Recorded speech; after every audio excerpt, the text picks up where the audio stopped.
ओम शांति 27 मे 2025 प्रातः मुरली शिव भगवानकर मधुर महावाक्य। शिव बाबा कहते मिठे बच्चे तुम मानक मुख एबे स्वर्ग आड़ को रही तुमे नरक को आड़े दे स्वर्ग आड़ को जाउछ सेथिपाई बुद्धिर जोग नरकरू बाहर करनिय। तुम मानक मुख एबे स्वर्ग आड़ को रही तुमे नरक को आड़े दे स्वर्ग आड़ को जाउछ सेथिपाई बुद्धिर जोग नरकरू बाहर करनिय। प्रश्न सबुठारु सूक्ष्म एवं उच्च लक्ष्य कौन ताकू केउ माने अतिक्रम करिपरिबे। सबुठारु सूक्ष्म एवं उच्च लक्ष्य कौन ताकू केउ माने अतिक्रम करिपरिबे। उत्तर तुमे पिला माने स्वर्ग आड़ को ही मुह करुछ। माया तुमर मुह को नरक आड़ को बुलाई देउछि। अनेक प्रकारर तोफान सृष्टि करुछि। सही तोफान गुड़ी को अतिक्रम करिबा एहा ही हेउछि सूक्ष्म लक्ष्य। यही लक्ष्य को पार करिबा पई नष्ट मुहा हेबाकू पड़िबो। निश्चय एवं साहसर आधार रे एहाकू पार करिपारिबो। विकारी मानक मध्यरे रही निर्विकारी हंस हेबा यह ही मेहनतर कार्य। गीत निर्बल से लड़ाई बड़बान की। ओम शांति।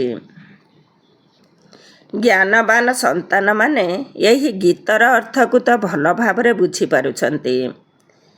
जो मानकर बुद्धिजोग शांतिधाम एवं स्वर्ग आड़ को रही सही मान को ही तोफान लगी थाए। बाबा तो एबे तुमर मुह बुलाई देउछंती। अज्ञान कालरे मध्य पुरुणा घरु बुद्धिजोग हटाई नुआ घर को मने पकाइबारे लगी जाती। केबे तियारी शेष हेब एबे तुम पिला मानक बुद्धि रे मध्य रहिछि जे केबे आम पई स्वर्गर स्थापना हेब। आमे सुख धाम को चली जीवु। यही दुख धामरु तो समस्त को जीवाकू हेब। सारा सृष्टिर मनुष्य मानकू बाबा बुझाउछंती।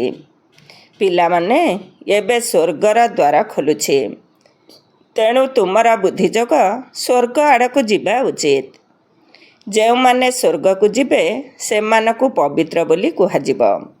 नरकगामी को अपवित्र कुहाजिबो। एबे घर गृहस्थरे रही मध्य बुद्धिजोग स्वर्ग आड़ को लगाइबाकू हेब।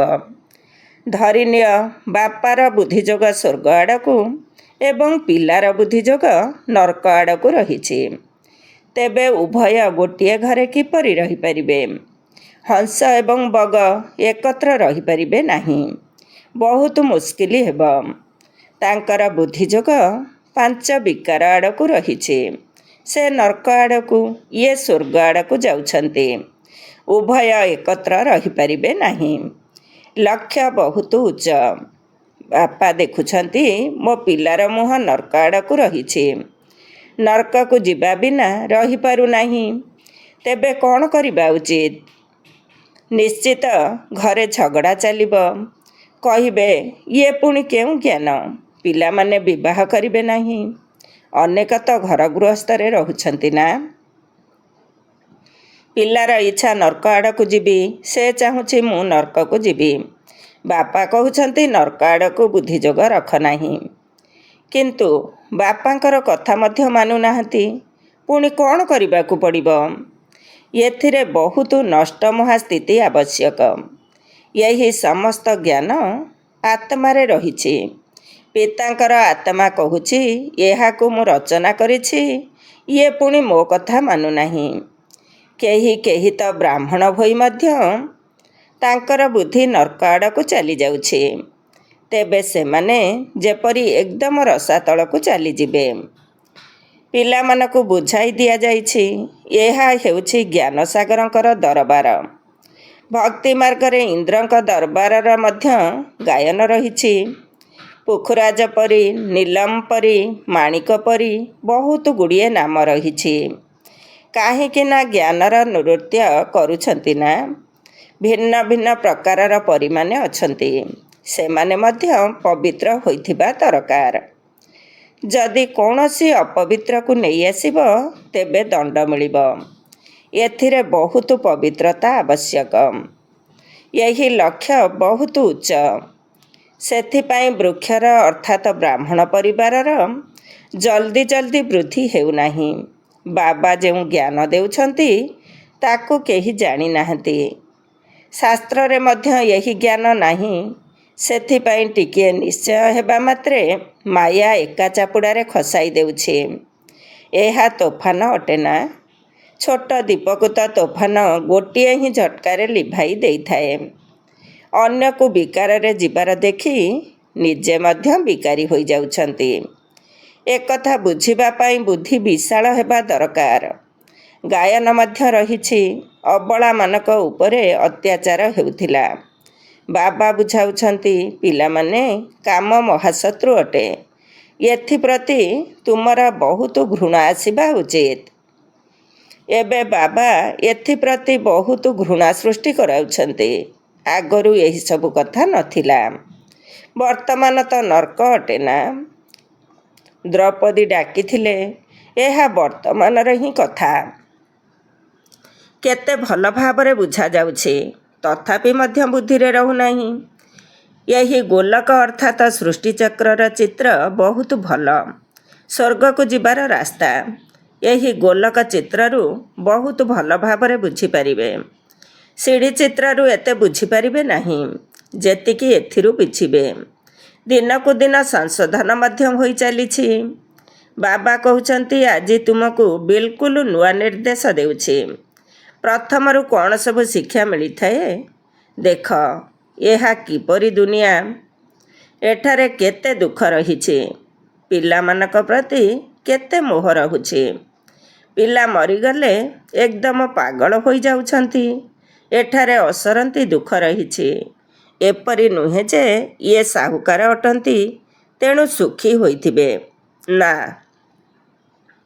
ଅନେକ ପ୍ରକାରର ରୋଗ ଲାଗି ରହିଛି। ଡାକ୍ତରଖାନାରେ ପଡ଼ି ରହୁଛନ୍ତି। ଗରିବମାନେ ସାଧାରଣ ୱାର୍ଡ଼ରେ ପଡ଼ି ରହୁଛନ୍ତି। ସାହୁକାରଙ୍କୁ ଅଲଗା ସ୍ୱତନ୍ତ୍ର କୋଠରୀ ବା କ୍ୟାବିନ୍ ମିଳିଯାଉଛି। କିନ୍ତୁ ଦୁଃଖ ତ ଯେପରି ଗରିବଙ୍କୁ ହେଉଛି ସେହିପରି ସାହୁକାରଙ୍କୁ ମଧ୍ୟ ହେଉଛି। କେବଳ ତାଙ୍କୁ ଭଲ ଜାଗା ମିଳୁଛି, ଭଲ ଭାବରେ ଦାୟିତ୍ୱ ନେଉଛନ୍ତି। ଏବେ ତୁମେ ପିଲାମାନେ ଜାଣୁଛ ଯେ ଆମକୁ ବାବା ପାଠ ପଢ଼ାଉଛନ୍ତି। ଏହିଭଳି ଅନେକ ଥର ପାଠ ପଢ଼ାଇଛନ୍ତି। ତେବେ ନିଜ ମନକୁ ପଚାରିବା ଦରକାର, ମୁଁ ପଢ଼ୁଛି ନା ନାହିଁ? ମୁଁ କେତେ ଜଣକୁ ପାଠ ପଢ଼ାଉଛି? ଯଦି ଅନ୍ୟମାନଙ୍କୁ ନ ପଢ଼ାଇବା ତେବେ କେଉଁ ପଦ ମିଳିବ? ତେଣୁ ପ୍ରତିଦିନ ରାତ୍ରିରେ ନିଜର ଚାର୍ଟ ଦେଖ। ଆଜି କାହାକୁ ଦୁଃଖ ଦେଇନାହିଁ ତ? ଶ୍ରୀମତ କହୁଛି, କାହାକୁ ଦୁଃଖ ଦିଅ ନାହିଁ। ସମସ୍ତଙ୍କୁ ସୁଖର ରାସ୍ତା ବତାଅ। ଯିଏ ଆମ କୁଳର ସଦସ୍ୟ ହୋଇଥିବେ ତାଙ୍କୁ ତୁରନ୍ତ ଅନୁଭବ ହେବ। ଏଥିରେ ସୁବର୍ଣ୍ଣର ପାତ୍ର ଅର୍ଥାତ୍ ପବିତ୍ର ବୁଦ୍ଧି ଆବଶ୍ୟକ, ଯେଉଁଥିରେ ଜ୍ଞାନ ଅମୃତ ରହିପାରିବ। ଯେପରି କଥାରେ କହିଥାନ୍ତି ନା, ସିଂହୀର କ୍ଷୀର ରଖିବା ପାଇଁ ସୁନାର ବାସନ ଦରକାର, କାହିଁକିନା ତା'ର କ୍ଷୀରରେ ବହୁତ ଶକ୍ତି ଥାଏ। ତା'ର ପିଲାମାନଙ୍କ ପ୍ରତି ମୋହ ରହିଥାଏ। କାହାକୁ ଦେଖିଲେ ତ ଏକଦମ ଉଛୁଳି ପଡ଼ିଥାଏ। ଭାବିଥାଏ, ଇଏ କାଳେ ମୋ ପିଲାକୁ ମାରିଦେବ। ଏଠାରେ ମଧ୍ୟ ଅନେକ ଅଛନ୍ତି ଯାହାଙ୍କର ସ୍ୱାମୀ, ପିଲା ଆଦିଙ୍କ ପ୍ରତି ମୋହ ବହୁତ ରହିଥାଏ। ଏବେ ତୁମେମାନେ ଜାଣୁଛ, ସ୍ୱର୍ଗର ଦ୍ୱାର ଖୋଲୁଛି। କୃଷ୍ଣଙ୍କ ଚିତ୍ରରେ ବହୁତ ପରିଷ୍କାର ଭାବରେ ଲେଖାଯାଇଛି, ଏହି ଲଢ଼େଇ ପରେ ସ୍ୱର୍ଗର ଦ୍ୱାର ଖୋଲିବ। ସେଠାରେ ବହୁତ କମ ମନୁଷ୍ୟ ରହିବେ। ବାକି ସମସ୍ତେ ମୁକ୍ତିଧାମକୁ ଚାଲିଯିବେ। କିନ୍ତୁ ଯିବା ପୂର୍ବରୁ ବହୁତ ଦଣ୍ଡ ଭୋଗ କରିବାକୁ ପଡ଼ିଥାଏ। ଯାହା ବି ପାପକର୍ମ କରିଥିବ ଗୋଟିଏ ଗୋଟିଏ ଜନ୍ମର ସାକ୍ଷାତକାର କରି ଦଣ୍ଡ ଭୋଗ କରିଥାନ୍ତି। ପୁଣି ପାଇ ପଇସାକର ପଦ ପାଇଥାନ୍ତି। ବାବାଙ୍କୁ ମନେ ନ ପକାଇଲେ ବିକର୍ମ ବିନାଶ ହୁଏ ନାହିଁ। ଅନେକ ସନ୍ତାନ ଅଛନ୍ତି ଯିଏକି ମୁରଲି ମଧ୍ୟ ମିସ୍ କରୁଛନ୍ତି। ଏଥିରେ ବହୁତ ଅବହେଳା କରୁଛନ୍ତି। ଭାବୁଛନ୍ତି ଆମେ ନ ପଢ଼ିଲେ କ'ଣ ହେଲା, ଆମେ ତ ପାର ହୋଇଯାଇଛୁ। ମୁରଲୀକୁ ମଧ୍ୟ ଖାତିର କରିନଥାନ୍ତି। ଏପରି ଦେହ ଅଭିମାନୀ ବହୁତ ଅଛନ୍ତି। ସେମାନେ ନିଜର ହିଁ କ୍ଷତି କରୁଛନ୍ତି। ବାବା ଜାଣିଛନ୍ତି। ସେଥିପାଇଁ ଏଠାକୁ ଯେତେବେଳେ ଆସୁଛନ୍ତି ମୁଁ ପଚାରୁଛି। ଅନେକ ମୁରଲୀ ପଢ଼ିନଥିବେ। କିଏ ଜାଣେ ସେଥିରେ କୌଣସି ଭଲ ପଏଣ୍ଟସ୍ ବା ଜ୍ଞାନ ରହିଥିବ। ପଏଣ୍ଟସ୍ ତ ପ୍ରତିଦିନ ନୂଆ ନୂଆ ବାହାରୁଛି ନା। ଏପରି ମଧ୍ୟ ଅନେକ ସେଣ୍ଟରକୁ ଆସୁଛନ୍ତି। ଧାରଣା କିଛି ନାହିଁ, ଜ୍ଞାନ ମଧ୍ୟ ନାହିଁ। ଯଦି ଶ୍ରୀମତରେ ନ ଚାଲିବ ତେବେ କିପଦ ପାଇବ? ସତ୍ ବାବା ସତ୍ ଶିକ୍ଷକଙ୍କର ଗ୍ଲାନି କରିଲେ କେବେ ବି ରହିପାରିବ ନାହିଁ। କିନ୍ତୁ ସମସ୍ତେ ତ ସେଠାରେ ରାଜା ହେବେ ନାହିଁ, ପ୍ରଜା ମଧ୍ୟ ହେବେ।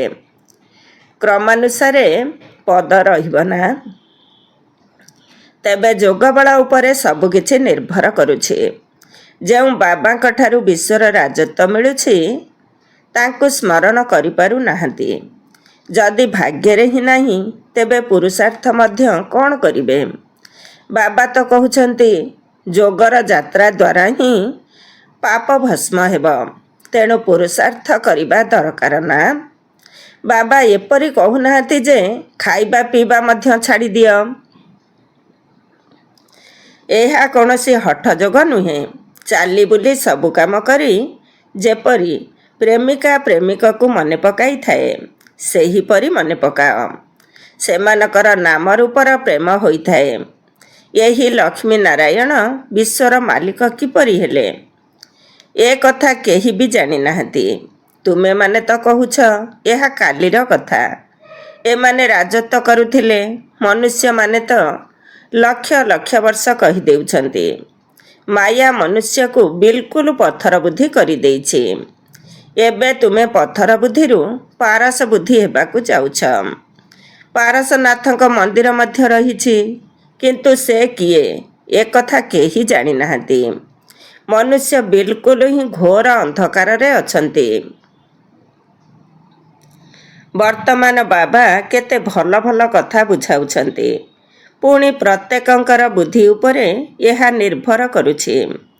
ଶିକ୍ଷାଦାତା ତ କେବଳ ଜଣେ, କିନ୍ତୁ ବିଦ୍ୟାର୍ଥୀ ଢେର ହେବେ। ଗଳି ଗଳିରେ ତୁମର ସ୍କୁଲ ଖୋଲିଯିବ। ଏହା ହେଲା ସ୍ୱର୍ଗକୁ ଯିବା ପାଇଁ ରାସ୍ତା। ଜଣେ ହେଲେ ମନୁଷ୍ୟ ନାହିଁ ଯିଏକି ଭାବୁଛି ଯେ ମୁଁ ନର୍କରେ ଅଛି। ବାବା ବୁଝାଉଛନ୍ତି ସମସ୍ତେ ପୂଜାରୀ। କେବଳ ସତ୍ୟ ଯୁଗରେ ହିଁ ପୂଜ୍ୟ ଆତ୍ମାମାନେ ଥାନ୍ତି। କଳି ଯୁଗରେ ପୂଜାରୀମାନେ ଅଛନ୍ତି। ମନୁଷ୍ୟମାନେ ଭାବୁଛନ୍ତି ଭଗବାନ ହିଁ ପୂଜ୍ୟ, ଭଗବାନ ହିଁ ପୂଜାରୀ ହେଉଛନ୍ତି। ଆପଣ ହିଁ ଭଗବାନ ଅଟନ୍ତି। ଆପଣ ହିଁ ଏହିସବୁ ଖେଳ କରୁଛନ୍ତି। ତୁମେ ବି ଭଗବାନ, ଆମେ ମଧ୍ୟ ଭଗବାନ। କିଛି ବି ବୁଝିପାରୁନାହାନ୍ତି। ଏହା ହେଉଛି ରାବଣ ରାଜ୍ୟ। ତୁମେ କ'ଣ ଥିଲ, ଏବେ କ'ଣ ହେଉଛ? ପିଲାମାନଙ୍କୁ ବହୁତ ନିଶା ରହିବା ଉଚିତ। ବାବା କହୁଛନ୍ତି କେବଳ ମୋତେ ମନେ ପକାଅ, ତେବେ ତୁମେ ପୁଣ୍ୟ ଆତ୍ମା ହୋଇଯିବ। ବାବା ପିଲାମାନଙ୍କୁ ପୁଣ୍ୟ ଆତ୍ମା ହେବା ପାଇଁ ଯୁକ୍ତି ବତାଉଛନ୍ତି। ପିଲାମାନେ, ଏହି ପୁରୁଣା ଦୁନିଆର ଏବେ ଅନ୍ତିମ ସମୟ। ମୁଁ ଏବେ ପ୍ରତ୍ୟକ୍ଷ ରୂପେ ଆସିଛି। ଏହା ଅନ୍ତିମ ଦାନ ଅଟେ। ଏକଦମ ସମର୍ପଣ ହୋଇଯାଅ। ବାବା ଏସବୁ ଆପଣଙ୍କର। ବାବା ତ ଦେବା ପାଇଁ ହିଁ ଆମ ଦ୍ୱାରା କରାଇଥାନ୍ତି। ଏମାନଙ୍କର କିଛି ଭବିଷ୍ୟତ ପାଇଁ ଜମା ହୋଇଯାଉ। ମନୁଷ୍ୟ ଈଶ୍ୱରଙ୍କ ଅର୍ଥେ ଦାନ ପୁଣ୍ୟ କରିଥାନ୍ତି। ତାହା ପରୋକ୍ଷ ଅଟେ, ଯାହାର ଫଳ ପରଜନ୍ମରେ ମିଳିଥାଏ। ଏହା ମଧ୍ୟ ଡ୍ରାମାରେ ନିର୍ଦ୍ଧାରିତ ହୋଇ ରହିଛି। ଏବେ ତ ମୁଁ ପ୍ରତ୍ୟକ୍ଷରେ ଆସିଛି। ବର୍ତ୍ତମାନ ତୁମେ ଯାହା କିଛି କରିବ ତାର ପ୍ରତିଦାନ ତୁମକୁ ପଦମଗୁଣା ମିଳିବ। ସତ୍ୟ ଯୁଗରେ ତ ଦାନ ପୁଣ୍ୟର କୌଣସି କଥା ରହିବ ନାହିଁ। ଏଠାରେ କାହା ପାଖରେ ପଇସା ଅଛି ତ ବାବା କହିବେ ଆଚ୍ଛା ତୁମେ ଯାଇ ସେଣ୍ଟର ଖୋଲ, ପ୍ରଦର୍ଶନୀ କରାଅ। ଗରିବ ହୋଇଥିଲେ କହିବେ ଯଦି ପାରିବ ନିଜ ଘରେ ହିଁ ବୋର୍ଡ଼ ଲଗାଇ ଦିଅ, ଲେଖିଦିଅ ସ୍ୱର୍ଗକୁ ଯିବାର ରାସ୍ତା। ସ୍ୱର୍ଗ ଏବଂ ନର୍କ ରହିଛି ନା। ଏବେ ଆମେ ନର୍କବାସୀ ଅଟୁ, ଏକଥା ମଧ୍ୟ କେହି ବୁଝିପାରୁନାହାନ୍ତି। ଯଦି ସିଏ ସ୍ୱର୍ଗକୁ ଯାଇଛନ୍ତି ପୁଣି ତାଙ୍କୁ ନର୍କକୁ କାହିଁକି ଡାକୁଛ? ସ୍ୱର୍ଗରେ କ'ଣ କେହି କହିବେ ଯେ ଅମୁକ ସ୍ୱର୍ଗକୁ ଗଲା? ସେ ତ ସ୍ୱର୍ଗରେ ହିଁ ଅଛନ୍ତି। ପୁନର୍ଜନ୍ମ ମଧ୍ୟ ସ୍ୱର୍ଗରେ ହିଁ ମିଳିଥାଏ। ଏଠାରେ ପୁନର୍ଜନ୍ମ ନର୍କରେ ହିଁ ମିଳୁଛି। ଏହି କଥା ମଧ୍ୟ ତୁମେ ବୁଝାଇ ପାରିବ।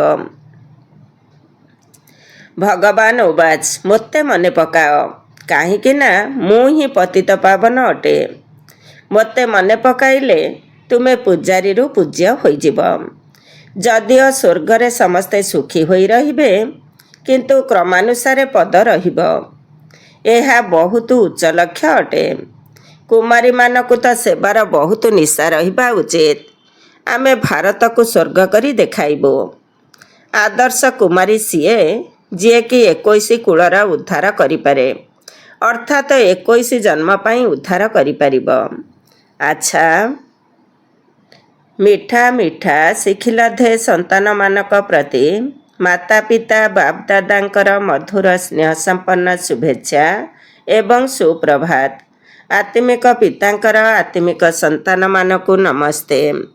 ଆମ ଆତ୍ମିକ ସନ୍ତାନମାନଙ୍କର ଆତ୍ମିକ ମାତା ପିତା ବାପ୍ ଦାଦାଙ୍କୁ ନମସ୍ତେ ନମସ୍ତେ ଏବଂ ସୁପ୍ରଭାତ। ଧାରଣା ପାଇଁ ମୁଖ୍ୟ ସାର। 1 ନମ୍ବର, ଏହା ପୁରୁଣା ଦୁନିଆର ଅନ୍ତିମ ସମୟ ଅଟେ, ଯେତେବେଳେ କି ବାବା ପ୍ରତ୍ୟକ୍ଷ ରୂପରେ ଆସିଛନ୍ତି। ସେଥିପାଇଁ ପୁରା ସମର୍ପଣ ହୋଇଯିବା ଉଚିତ। ବାବା ଏସବୁ ଆପଣଙ୍କର ଅଟେ। ଏଭଳି ଭାବିବା ଦ୍ୱାରା ପୁଣ୍ୟାତ୍ମା ହୋଇଯିବ। 2 ନମ୍ବର, ମୁରଲୀ କେବେ ହେଲେ ମିସ୍ କରିବାର ନାହିଁ କିମ୍ବା ମୁରଲୀ ପଢ଼ିବାରେ କେବେ ବି ବେପରୁଆ ହେବାର ନାହିଁ। ଏପରି ନୁହେଁ ଯେ ନ ପଢ଼ିଲେ କ'ଣ ହେଲା, ମୁଁ ତ ପାର ହୋଇଯାଇଛି। ନା, ଏପରି ଭାବିବା ଦେହ ଅଭିମାନ ଅଟେ। ମୁରଲୀ ନିଶ୍ଚିତ ପଢ଼ିବା ଦରକାର। ଆଜିର ବରଦାନ, ନିଜକୁ ପରିବର୍ତ୍ତନ କରି ସଚ୍ଚା ସୁନା ହୋଇ ପ୍ରତ୍ୟେକ କାର୍ଯ୍ୟରେ କୃତକାର୍ଯ୍ୟ ହେଉଥିବା ସ୍ୱପରିବର୍ତ୍ତକ ଭବ।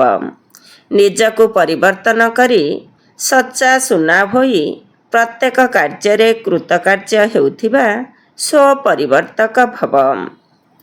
ଡିଟେଲ୍ସ, ଯେଉଁମାନେ ସବୁ ପ୍ରକାରର ପରିସ୍ଥିତିରେ ନିଜକୁ ପରିବର୍ତ୍ତନ କରି ସ୍ୱପରିବର୍ତ୍ତକ ହୋଇଥାନ୍ତି, ସେମାନେ ସର୍ବଦା ସଫଳ ହୋଇଥାନ୍ତି। ସେଥିପାଇଁ ନିଜକୁ ପରିବର୍ତ୍ତନ କରିବାର ଲକ୍ଷ୍ୟ ରଖ।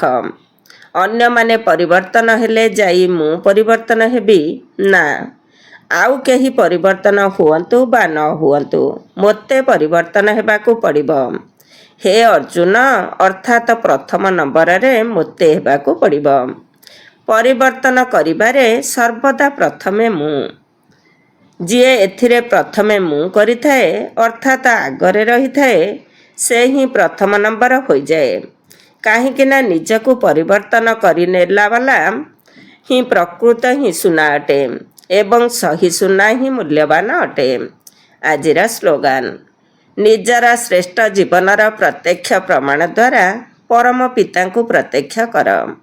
ନିଜର ଶ୍ରେଷ୍ଠ ଜୀବନର ପ୍ରତ୍ୟକ୍ଷ ପ୍ରମାଣ ଦ୍ୱାରା ପରମ ପିତାଙ୍କୁ ପ୍ରତ୍ୟକ୍ଷ କର। ଓମ୍ ଶାନ୍ତି। ଆଜିର ଅବ୍ୟକ୍ତ ଇସାରା, ଆତ୍ମିକ ରାଜକୀୟତା ସହିତ ପବିତ୍ରତାର ବ୍ୟକ୍ତିତ୍ୱକୁ ଧାରଣ କର। ଯଦି ବାବାଙ୍କ ସମାନ ହେବାକୁ ଚାହୁଁଛ ବା ବାବାଙ୍କ ପାଖାପାଖି ହେବାକୁ ଚାହୁଁଛ, ତେବେ ଅପବିତ୍ରତା ଅର୍ଥାତ୍ କାମ ବିକାର ରୂପୀ ମହାଶତ୍ରୁ ସ୍ୱପ୍ନରେ ମଧ୍ୟ ଆକ୍ରମଣ ନ କରୁ। ସର୍ବଦା ଭାଇ ଭାଇର ସ୍ମୃତି ସହଜରେ ଏବଂ ସ୍ୱତଃ ହିଁ ସ୍ୱରୂପରେ ରହିଥାଉ। ଆତ୍ମାର ଅସଲି ଗୁଣ ସ୍ୱରୂପ ଏବଂ ଶକ୍ତି ସ୍ୱରୂପ ସ୍ଥିତିରୁ ତଳକୁ ଆସ ନାହିଁ। ଓମ୍ ଶାନ୍ତି।